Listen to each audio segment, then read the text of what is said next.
नमस्कार दोस्तों, आध्यात्म के एक और नए अंक में आपका हार्दिक स्वागत है। दोस्तों, कल हमने शिव पुराण में देवराज ब्राह्मण की कथा का श्रवण किया।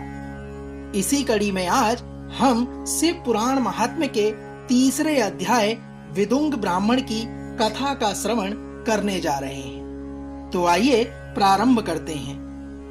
श्री सूत जी बोले, सौनक जी सुनो, मैं तुम्हारे सामने एक अन्य गोपनीय कथा का वर्णन करने जा रहा हूँ, क्योंकि तुम शिव भक्तों में अग्रगण्य व वेद वेताओं में श्रेष्ठ हो।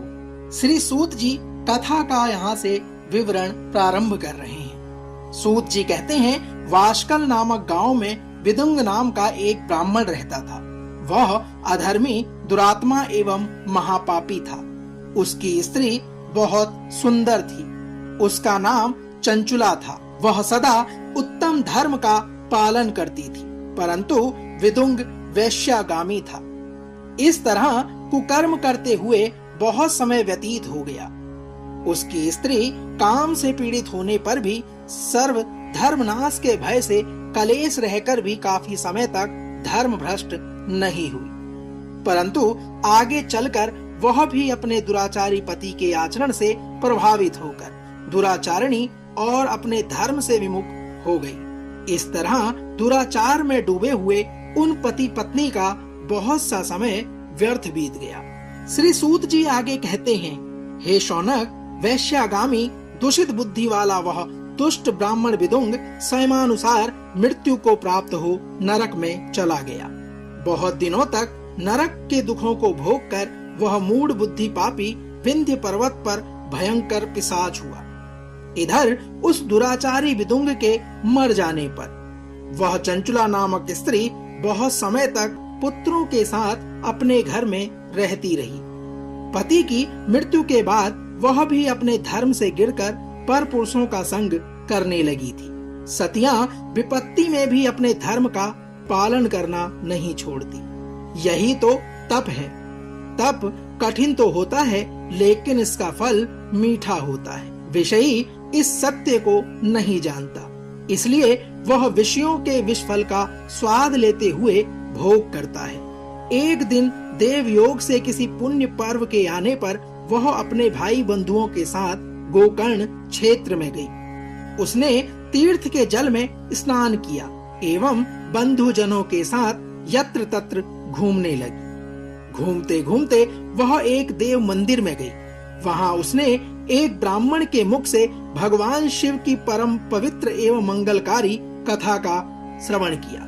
हे मुने, कथावाचक ब्राह्मण कह रहे थे कि जो स्त्रियां वे विचार करती हैं, वे मरने के बाद जब यमलोक में जाती हैं, तब यमराज के दूत उन्हें तरह तरह से यंत्रणा देते हैं। वे उसके कामांगों को तप्त लोह दंडों से दाग देते हैं। तप्त लोहे के पुरुष से उसका संसर्ग कराते हैं। ये सारे दंड इतनी वेदना वाले होते हैं कि जीव पुकार पुकार कर कहता है कि अब वह ऐसा नहीं करेगा, लेकिन यमदूत उसे छोड़ते नहीं।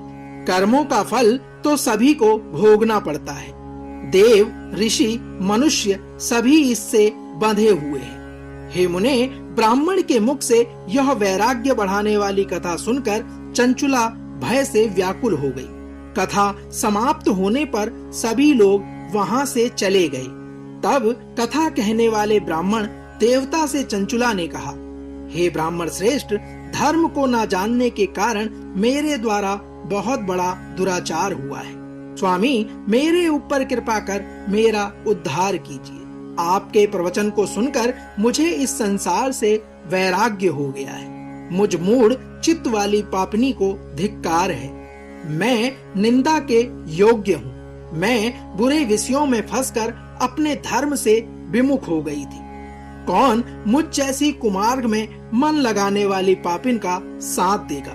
जब यमदूत मेरे गले में फंदा डालकर मुझको बांध कर ले जाएंगे और नरक में मेरे शरीर के टुकड़े करेंगे, तब मैं कैसे उन महायातनाओं को सहन कर पाऊंगी? हे ब्राह्मण श्रेष्ठ, मैं सब प्रकार से नष्ट हो गई हूँ, क्योंकि अभी तक मैं हर तरह के पाप में डूबी रही हूँ। हे ब्राह्मण श्रेष्ठ, आप मेरे गुरु हैं, आप ही मेरे माता और पिता हैं। मैं आपकी शरण में आ गई हूँ।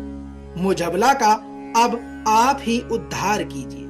सूत जी कहते हैं, सौनक जी, इस प्रकार विलाप करती हुई चंचुला ब्राह्मण देवता के चरणों में गिर पड़ी। दोस्तों, तो यह था शिव पुराण महात्म्य का तीसरा अध्याय विदुंग ब्राह्मण की कथा, जो हमने आपके बीच में प्रस्तुत किया।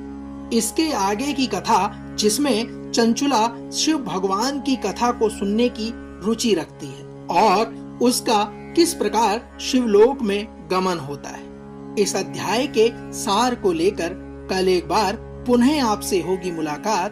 तब तक जय शिव शंकर, हर हर महादेव।